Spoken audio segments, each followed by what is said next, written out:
planets now, and it isn't news because it's around a binary either, but this is the very first time we've seen what they're now calling a circumbinary disk, a dusty disk surrounding a binary pair of stars, showing that planets are actively forming there. Now, we have many photographs of stars with circumstellar disks, these dusty disks that generally form in line with the star's equator, because the rotating material that forms the star also forms the disk, and everything participates in the same axis of rotation. This binary pair is different because this circumbinary disk is in a polar orbit. And being in a polar orbit, it's fascinating because we've never seen such a thing before. Let's see. Am I off center? There you go. There we go. Okay.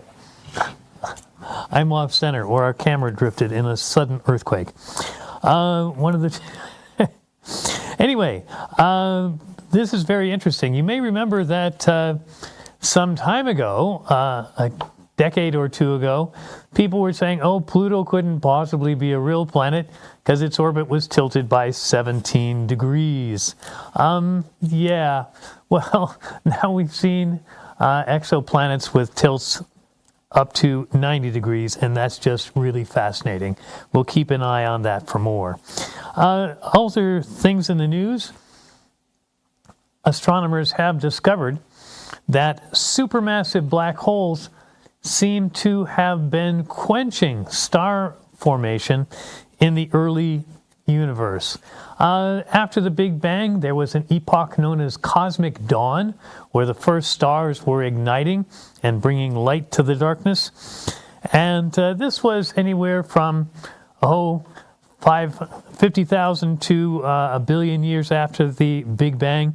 Cosmic noon lasted between 2 and 3 billion years after the Big Bang. And this is when we had a great deal of star formation, but it also is a time of strong galaxy growth and supermassive black hole formations. But it seems that these supermassive black holes were somehow shutting down star formation in these early galaxies. If they had not done so, essentially all the material would have been used up, consumed in stars, and the universe might be dark again by now. So this is an interesting mechanism, but it's not very well understood. So we'll look for more information on that. And in this week's News of the Strange, we have to tell you about a new survey called VASCO, V-A-S-C-O, for vanishing and appearing sources during a century of observation. Why do we have VASCO? Well, because in July of 1952, Palomar was engaging in a survey, and they were looking for moving bodies, asteroids, and other things. And so they were taking photographs of the same region of the sky just a few minutes apart. And 3 stars were present on a photographic plate at 8:52 p.m., but at 9:45, less than an hour later, all 3 stars were gone. They have disappeared, and they have not been seen since. So what could make 3 stars wink out in less than an hour? Scientists ruled out defects in the photography plate. They also ruled out the possibilities that these were moving sources like aircraft or asteroids. And there's other theories out there. One theory is these could be failed supernovae, where stars collapse directly to a black hole without a nova event to power that. That's thought to be extremely rare, and to have 3 of them happen nearby in an hour, just wow. Other possibilities have been considered even more strange, like temporary gravitational lensing, or perhaps a distant civilization finished their Dyson sphere and enclosed their home star system, and so we can't see it anymore. We don't know why this happens, but we have apparently about 100 documented missing stars that have just gone out and not come back. So, very strange indeed. let's go ahead and pick up this week's topic. We're going to look at the next great space telescope observatory, and this one is called LISA. When we talk about LISA, is it a telescope? No, the name actually stands for Laser Interferometer Space Antenna. So it's named as an antenna, but what's an antenna?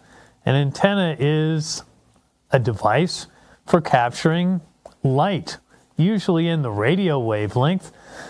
We think of radar antennas. Radar certainly isn't visible light, but the radar antennas are shaped the way telescope mirrors are shaped. This one is new and different. What they're looking for with LISA is gravitational waves. And it turns out that we got a new understanding of gravitation from Albert Einstein, who is famous basically for two things. One, the first person to make any significant correction in Newton's theory of gravitation in over 350 years. And second, Einstein answered a question that Newton could not. How does gravity work? And Einstein said, gravity is essentially a bending of space-time. Space and time are a fabric. We live in it. We know that it's expanding. We know that it can bend and curve. But space-time is really very rigid. It's not easy to bend it. And it's this bending of space-time that we experience as gravity. So if I have on the desk here, I have a small steel washer and I can drop it onto the table. There it is. And what pulls it down? Of course, gravity does. But I have here in my hand a small magnet, and I can bring it close and voila. The magnet picks the washer up off the table. There it goes again. And you think, well, that's not so special. I can do that with any fridge magnet I have at home. Well, yes, but you think, what is the magnet pulling against? The magnet's pulling against the entire gravitational pull of all of Earth. And so if you think of all of the tons of Earth is about 10 to the 26 kilograms of material. It's a lot of stuff. And all of it is only able to bend space-time just a very little bit to create a modest gravitational field. Well, this fabric, like any tightly stretched fabric, can support waves passing through it. Just like water, a film of water stretching over the Earth. We call it an ocean. Waves can travel over the surface there. Waves can travel through a solid volume of rock or through an atmosphere. We now know, thanks to Einstein, that in fact gravitational waves travel through space-time. And why do they do this? What happens? Well, anytime you have a massive explosion or large masses colliding, we talked about a couple of weeks ago, scientists had observed two massive planets in the Neptune size class colliding together. When you have masses collide and merge like this, you create gravitational waves. And if the colliding masses are large enough, we can detect those waves from a great deal off.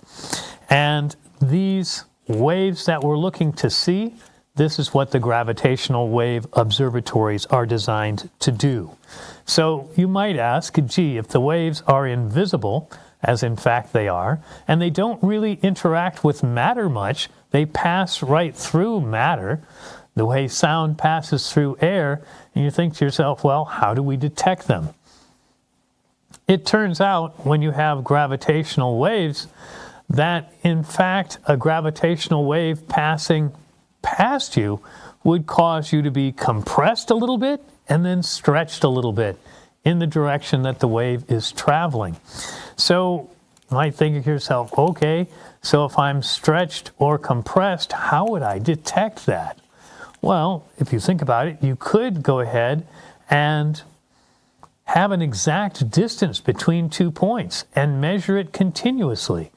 the way astronomers and scientists have done this is they've set up a long corridor on Earth, and this corridor is all the air is pumped out, and then you have mirrors at either end, and you have a laser beam bouncing back and forth inside this tube.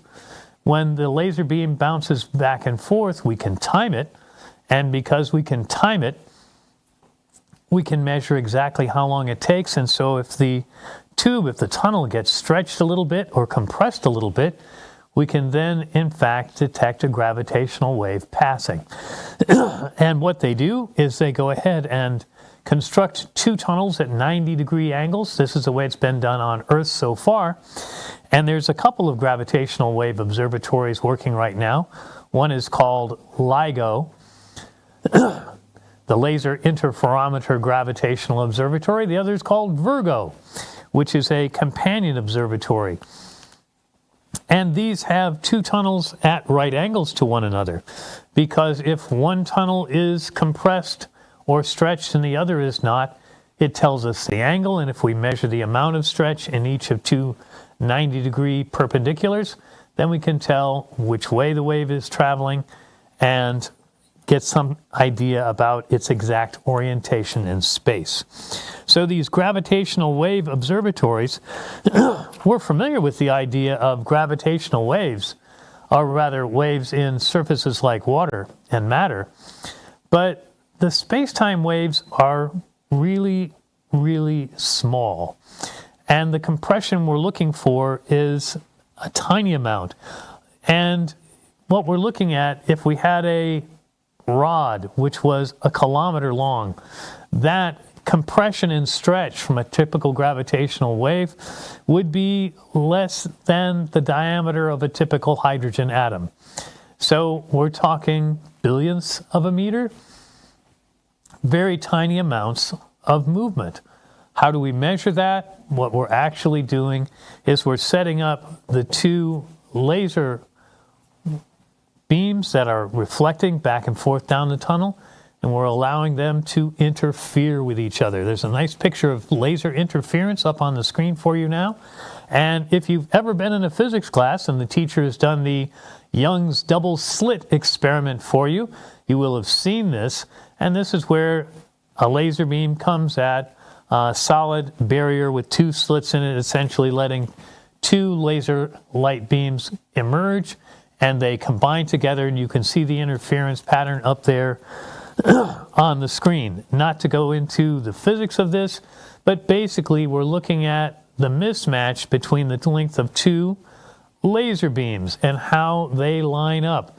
This lets us measure to a fraction of a wavelength of light, and that allows us to get to an incredibly sensitive LIGO, which is the Earth-born Gravitational Observatory, can measure distances down to a thousandth of a proton's diameter. That is 9 to the negative 17th meters.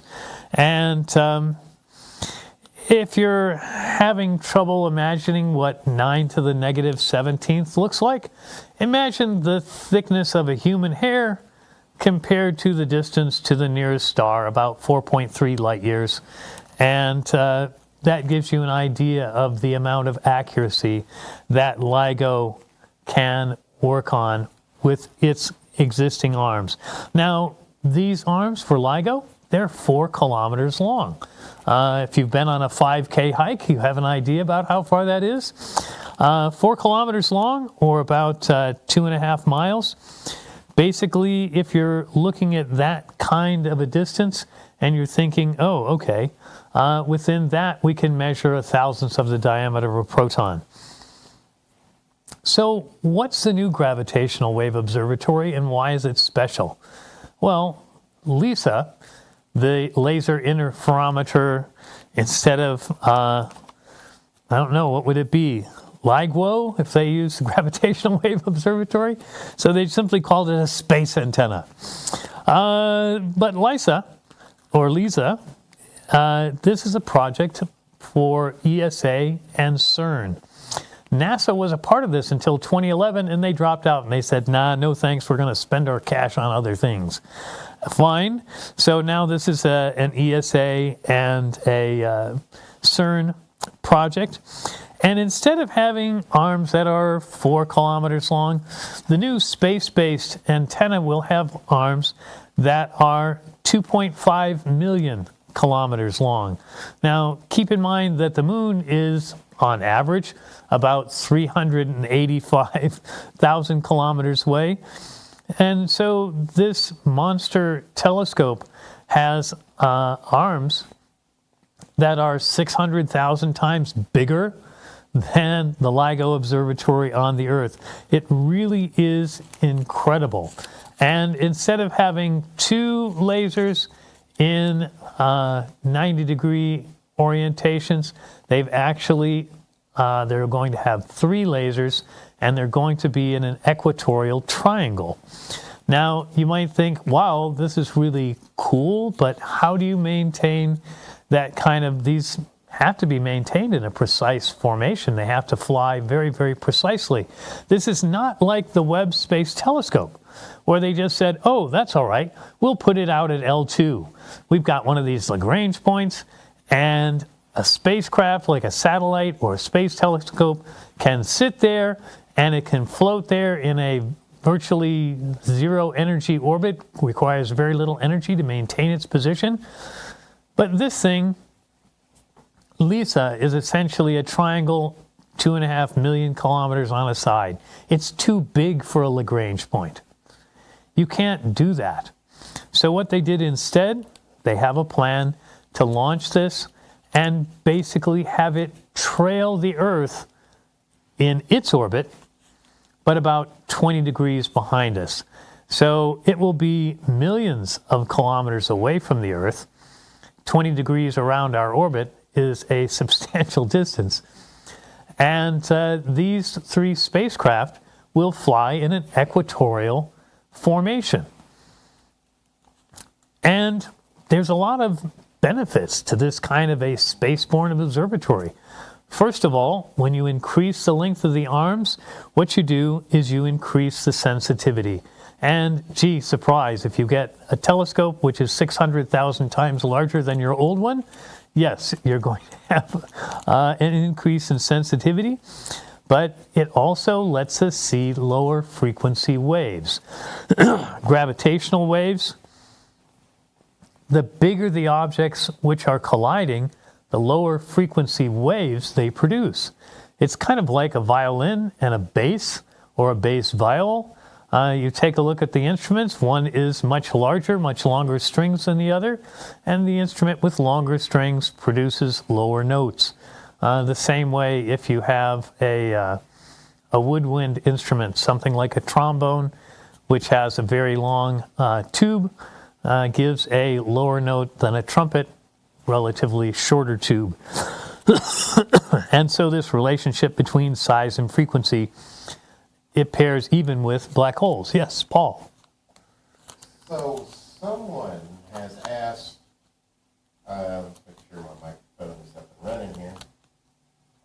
Someone has asked that, I guess it's not working, why are we trying to find gravitational waves?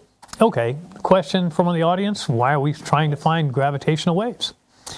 Very simply, gravitational waves let us see things which otherwise are invisible to any of our existing telescopes.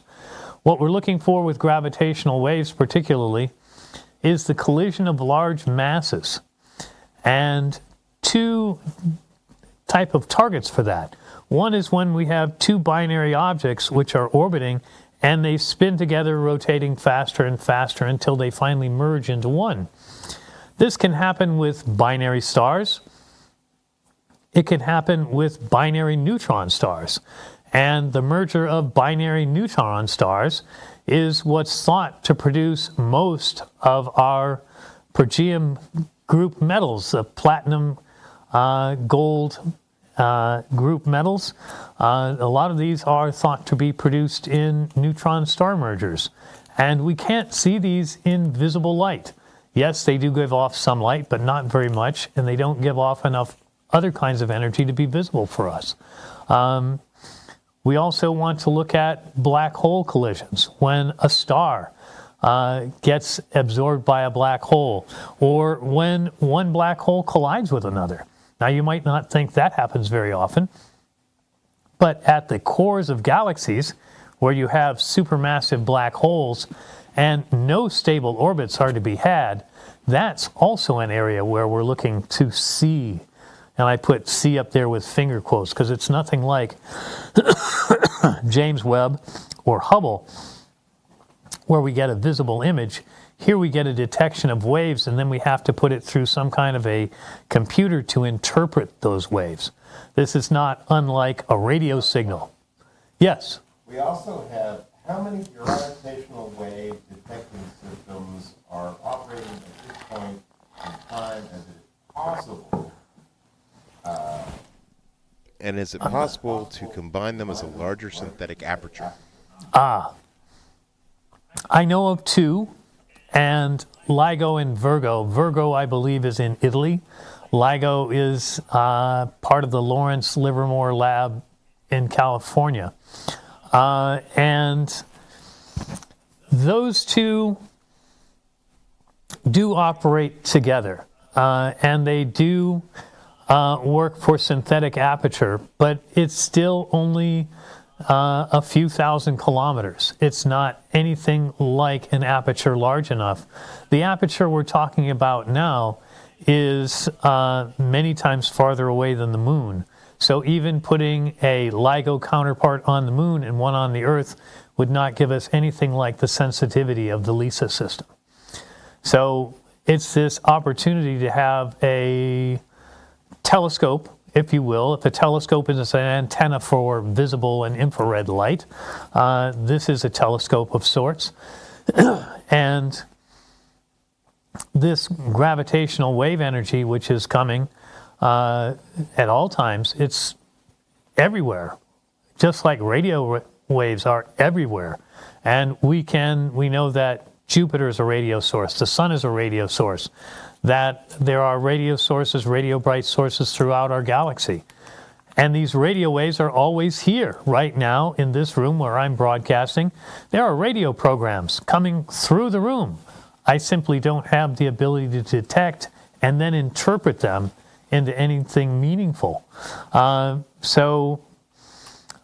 Synthetic aperture is good, but sometimes to get the frequencies you want, you need an aperture which is truly enormous, because these things have very large wavelengths indeed.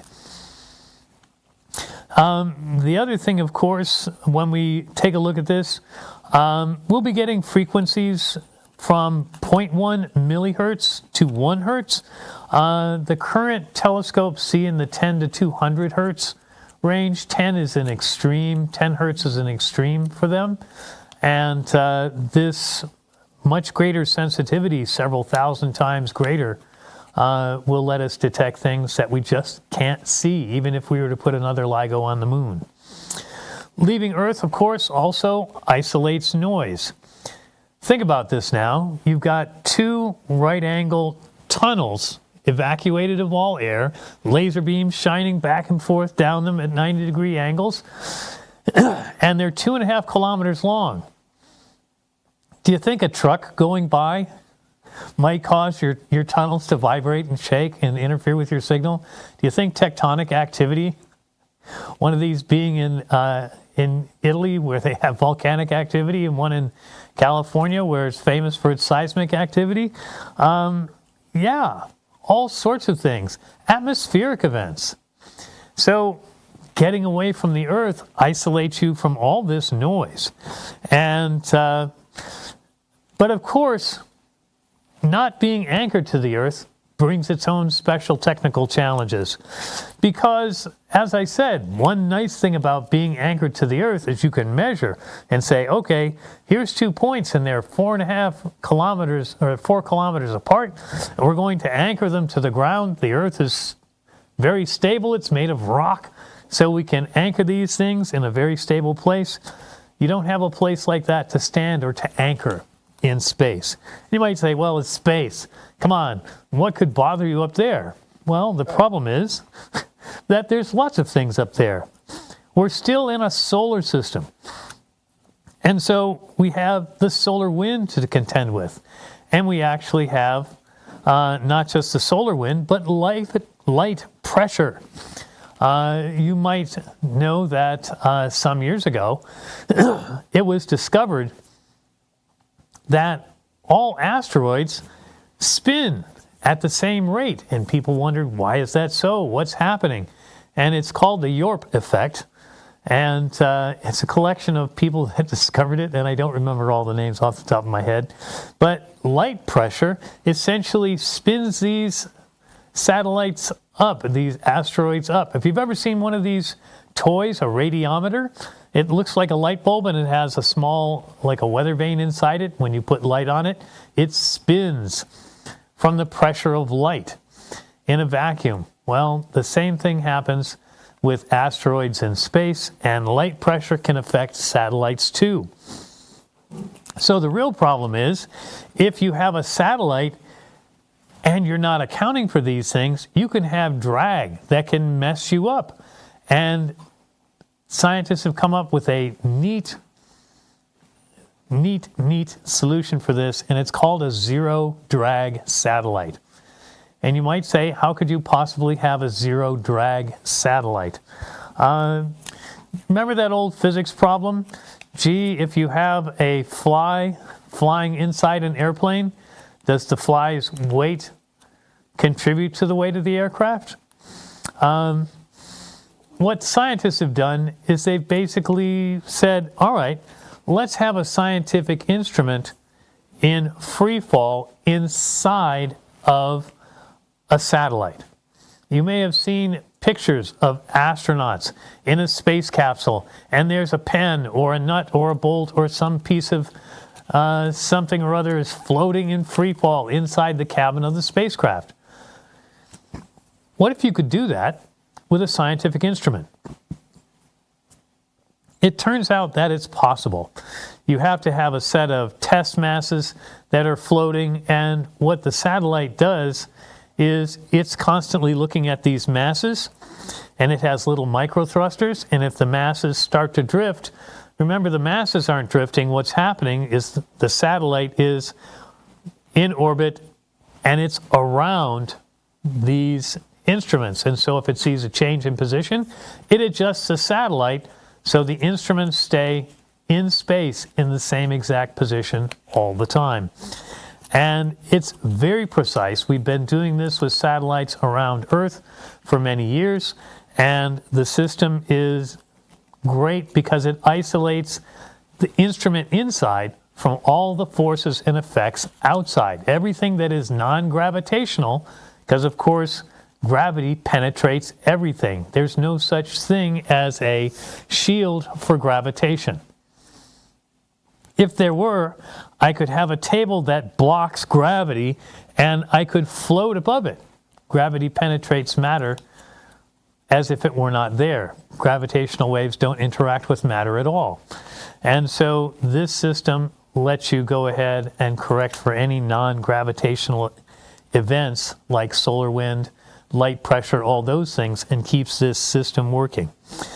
So again, somebody's asked earlier, that jumped ahead of the program, what are we going to be observing? One of the things we can observe with a very low frequency gravitational wave observatory is we can observe things which are really large, like supermassive black holes. Now, every galaxy, we believe now, has a supermassive black hole, or an SMBH as they're also known, at its center.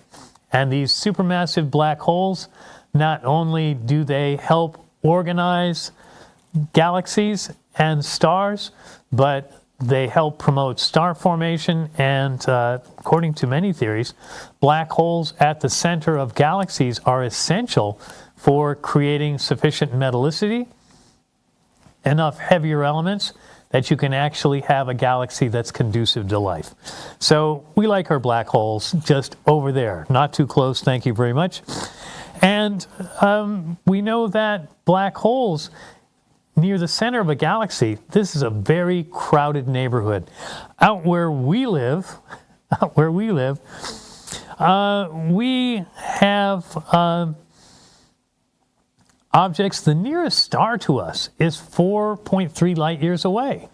And we don't live in a very crowded neighborhood. If you wanted to take a sphere of about 100 light years surrounding the Earth, there would only be about 20 stars there.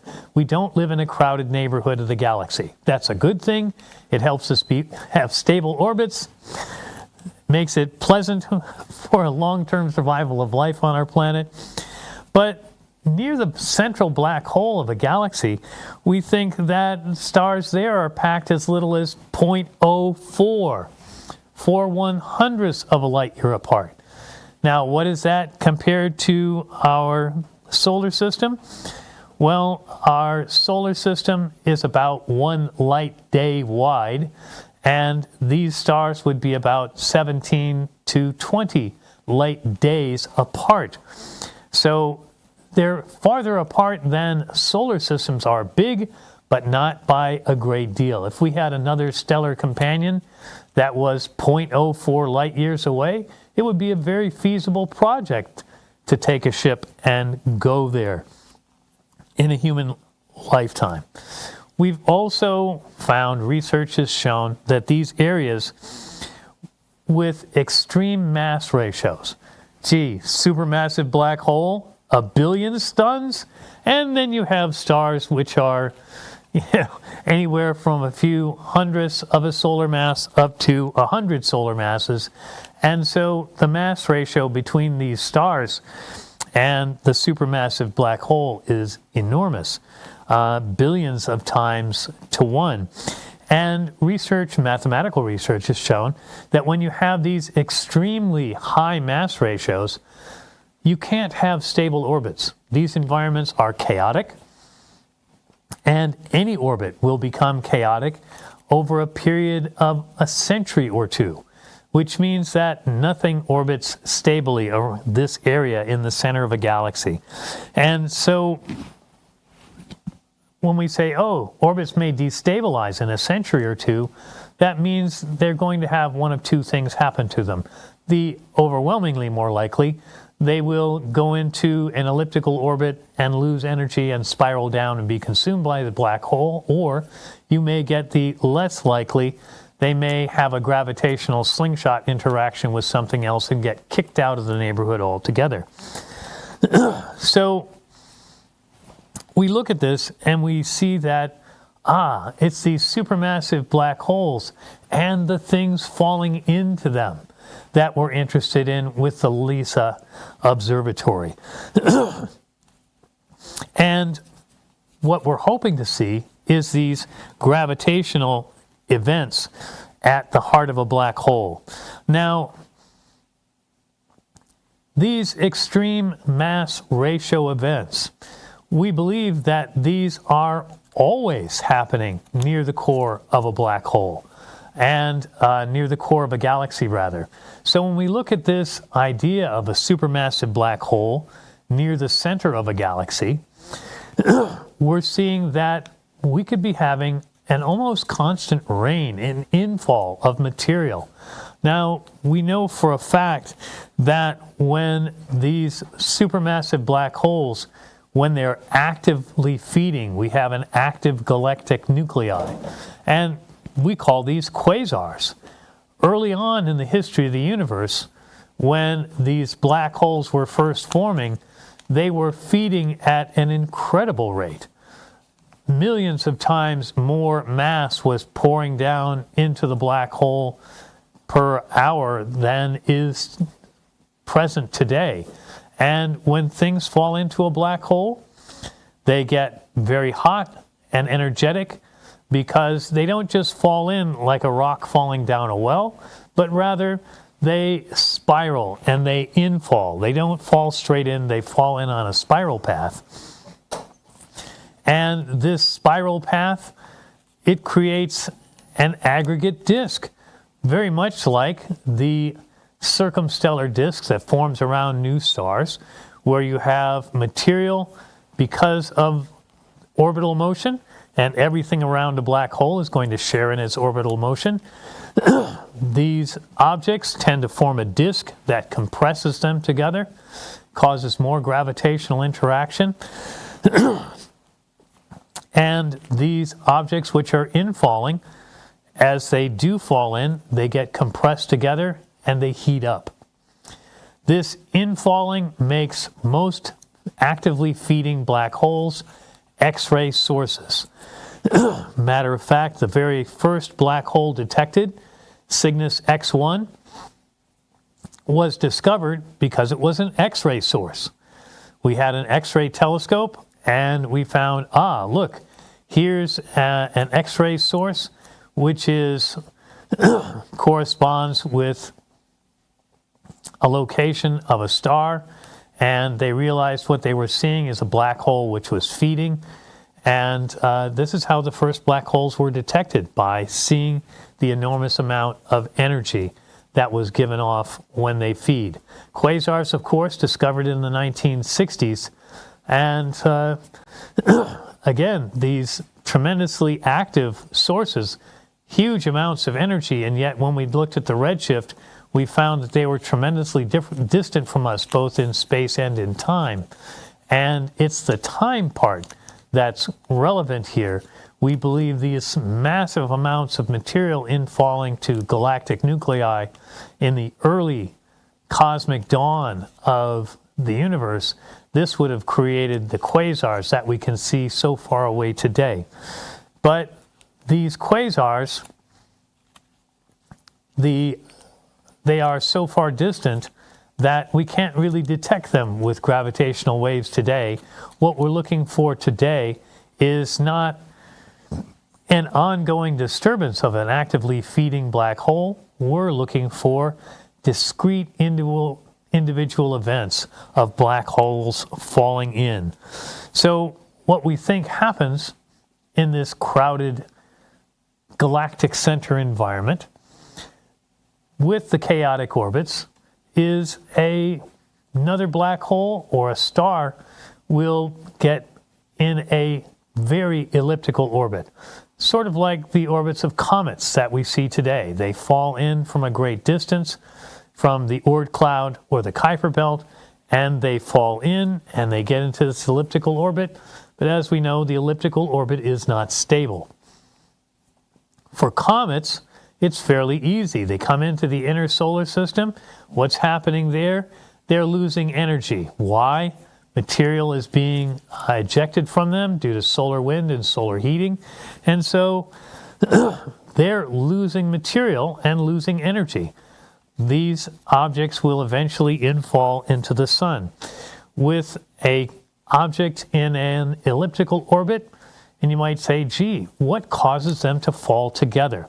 If you had two black holes isolated in space in a binary system, and they're orbiting together, and they're in distant space, what would possibly cause them to fall together? What is the frictional force which would cause the orbit to shrink? You may have seen, friends, one of these, I've seen them in shopping malls and in different places. It's a large parabolic funnel. You put a coin on it and you roll it, and the coin gradually rolls closer and closer to the center, and it speeds up, and it's going faster and faster, and it seems like it's gaining energy. In fact, it is not. The coin is losing energy, and eventually it falls down. Thanks for your donation, and you've contributed a nickel to the Red Cross or whatever. These type of parabolic funnels, lots of fun to play with. I had one in my physics classroom. We used to look at it. But when things are in spiraling and you're looking at a marble or a coin falling in, what causes it to lose energy? Of course, it's rolling friction with the surface of the funnel. But if you had two black holes out in space, say of 5 stellar masses each, and they're orbiting each other, why would they lose mass at all? Certainly, there's nothing in their environment to slow them down. They're not rolling across a physical surface like the coin on our parabolic funnel. What's happening here? What's creating the drag? Well, the drag or the friction comes because Einstein's theory says any two such massively rotating objects are accelerating. Any circular motion is an accelerated motion, and they're losing energy through gravitational waves. These infalling, rapidly rotating, whether you're talking a regular star, neutron star, white dwarf, black hole, doesn't matter. These in-spiraling masses are losing energy through the emission of gravitational waves. The other thing Einstein tells us is that energy and mass are the same. E equals mc squared. And if you've taken a look at that, mc squared, c is a big number. And so if you look at that, you're seeing that gravitational waves don't carry off a lot of energy, but they have all the time in the world to do so. And so it's this Dr. Barth. infalling energy. Yes, question. John Ray says, if it does not succeed in becoming operational, what impact do you see it having on cosmetology? Cosmology. I'm sorry. Oh, I'm playing. the new Lisa? Yes. Cosmetology. I mean, we need a haircut. Cosmology. One of the things, John, we're looking for there is we're looking for a better understanding of the dynamics of a core of a galaxy. We know that early in the history of the universe, population 3 stars, which oddly enough were the first generation. Yeah, I know, it's weird, but there you go. The population 3 stars would have formed with almost no metallic elements. They would have been hydrogen, helium, a little dusting of lithium, which would have burned off quickly. So basically hydrogen and helium, and that's it. And with no larger, heavier elements to create dust grains to give off heat, it's hard to make a star. It's hard to make a star compress enough to start fusion. In order to do it, you have to have, we think, maybe 1,000 solar masses to get enough pressure. And when you get that much pressure, the star ignites, it burns for maybe 1,000 years, and then it detonates in the largest kind of supernova. Nobody's ever seen such an explosion. And these early explosions would have created black holes, and these black holes would have started to merge, and they would have grown to supermassive size, we think quite early in the early universe after the Big Bang. And these massive black holes with their strong gravitational fields, they organize stars into galaxies. And when you have stars organized into galaxies, what do rotating systems do? They take material, they compress it into a disk, and they bring these materials closer together. John, what that meant is the formation of galaxies meant an enhanced formation of population 2 and then 1 stars. We live around a population 1 star, one of the newer stars. And these newer, smaller stars, because they had heavier elements, which could make dust, which could cool the outer envelope, which could allow smaller stars to condense. These smaller stars are stable for billions of years, which gave enough time for life to evolve. These huge early stars, the population 3 stars, could never have had planets. There were no elements to make planets out of then. They were literally the first element factories, and only after these stars had born and died and created a lot of black holes were these black holes able to organize dusty disks of material in which modern stars in planetary systems were able to form. So we think there's a lot about the early universe we don't understand. One of the big puzzles is that no one has yet found any quantity of what they call an intermediate mass black hole. We find black holes up to 5, 10, maybe 20 solar masses. We find them, and we find them of hundreds of thousands of masses, but intermediate masses like a few hundred or a few thousand solar masses, we don't find them. Why not? Excuse me, why shouldn't there be intermediate mass black holes? Why do you have only great big giants and relatively small stellar mass black holes? Why do you not have the black holes which are 50, 100, 1,000 suns? We're not really sure. One of the answers may be that these intermediate mass black holes are only really actively created near galactic nuclei, these supermassive black holes, and maybe they're consumed almost as fast as they're created.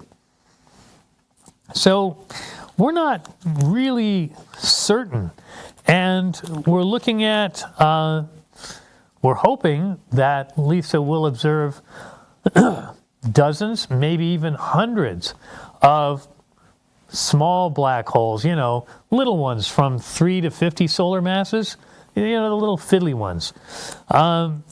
We're thinking that an awful lot of those may be falling on to our supermassive black hole at the center of our galaxy. We also find that there are galaxies where there are more than one supermassive black hole.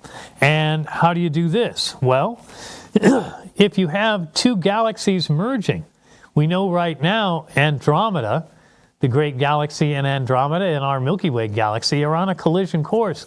They're going to collide. We know of other colliding galaxy pairs. ARP is one, and the Bullet galaxy pair is another, where we see where galaxies have actually collided. In these environments, these two galaxies colliding, what's going to happen inevitably is the supermassive black hole from the little galaxy is going to fall in and become a satellite of this bigger supermassive black hole around the major galaxy of the pair. So for a while, and we don't know how long this would last, in a colliding pair, you would have two supermassive black holes orbiting each other. That kind of environment would be extraordinarily chaotic.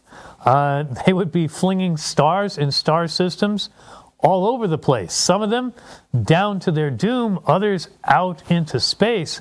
But we think that this kind of a collision with supermassive black holes, when they finally do merge, this would be an incredibly massive event. And the amount of energy released would be tremendous.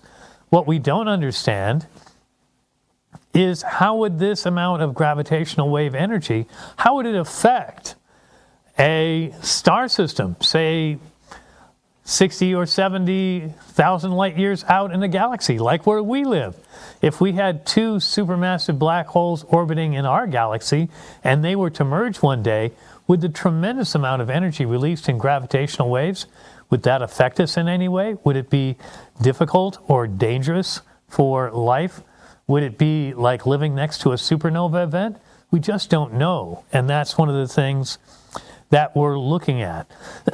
And we hope that the LISA Observatory will be able to observe these events from other galaxies where they are having collisions. And some estimates, it's crazy nuts. There are some estimates which say that two supermassive black holes spiraling into one another could produce a rain of between 100 and 500,000 collisions with the central galactic black holes, and that this kind of chaotic environment could clear out the environment around a central black hole of a galaxy in the blink of an eye, just, 100 million years or thereabouts. So a great deal of this information that we're looking at with the LISA telescope is we're really doing research where we don't know what we're going to find. And I know a lot of science is driven by big money, and it's often said, oh, science is the handmaiden of business. Science makes dreams of conquest possible. And we see this image of science as technology. But there's another kind of science that people do, and that kind of science is simply science because I want to know what's out there. Science because nobody knows how this works, or nobody knows what's over the next horizon. This kind of pure research is often derided by some, and it's seen, oh, well, that's not useful. Why do we spend millions on that? Can't we have research which will bring us a new cancer drug, or a new, more efficient automobile, or, more efficient lighting, or some other technically driven science? And certainly there's a place for that. But a great deal of science is simply pure research. Pure research often drives science to places technology would never have imagined. I know J.J. Thomson, who was a Nobel laureate in the early 20th century, I think 1906, something like that, one of the first Nobel laureates. He received his Nobel for discovering the electron. And at his Nobel Prize dinner, he toasted everyone there, and he said, "Here's to the electron. May it never be of use to anyone." Professor Thomson, you see, was a pure research enthusiast. Excuse me. And Thomson said, gee, let's just do pure research for the sake of knowledge. Let's have science divorced from all this technology and capitalism and money, and why grub after the next big product? Let's go ahead and have science for pure research purposes. Of course, we all know there's a whole field now called electronics, and we all own electronics. The camera that's taking my images here, that's broadcasting them to you over the internet, your computer, my smartwatch, your phone and mine. Certainly, J.J. Thomson's wish was not fulfilled. The electron has been of tremendous use to everyone. But when people were looking for subatomic particles, what good is that? No one knew. No one knew. Could we harness gravitational waves one day? Maybe. Maybe. We don't know. We don't know. So it's pure research in its purest form. So we're going to wind up today, and I hope that you will be participating in research of its purest form with your telescope and binoculars on a clear night on a hilltop near you someday soon. If you're looking for something new to do with your telescope, for new explorations, for new avenues, I recommend you pick up a copy of my book, Star Mentor, and So go Dr. ahead Barr, and take it out with you in the night skies. Yes. So John Ray said he purchased his from Barnes & Noble, and he's Oh, good. working on getting the review written. Outstanding. Thank you, John. We appreciate that. We appreciate everybody who reviews the book. So important. And all authors are self-promoting so-and-sos. So said Mark Twain once upon a time. And I'm very bad at that. I'm good at the science part, but relatively bad at the self-promoting part. But I do hope you'll pick up a copy of the book. If you're interested to watch this show, I know you would find it of value to you. And those you know who go out like me to do some research with a naked eye and a piece of glass out in the dark sky. So until, yes. How can they get a hold of you, Dr. Barr? You can, of course, reach me, Dr. B at explorescientific.com, or you can reach me at astronomyforeducators@gmail.com. And Astronomy for Educators, of course, is available free to you. Look it up on any search engine, and you'll find it there on the ScholarWorks website, available for free. Star Mentor, Barnes & Noble has it available. Amazon has it available too. And if you have your copy and you're traveling to or through Northwest Arkansas, stop by our Explore Scientific location here in Springdale, Arkansas, and ask for your autograph absolutely free. So, John Ray, next time you're traveling through the heart of America, make sure you make a plan to stop by and see us soon. Thanks, everybody. We'll see you next week.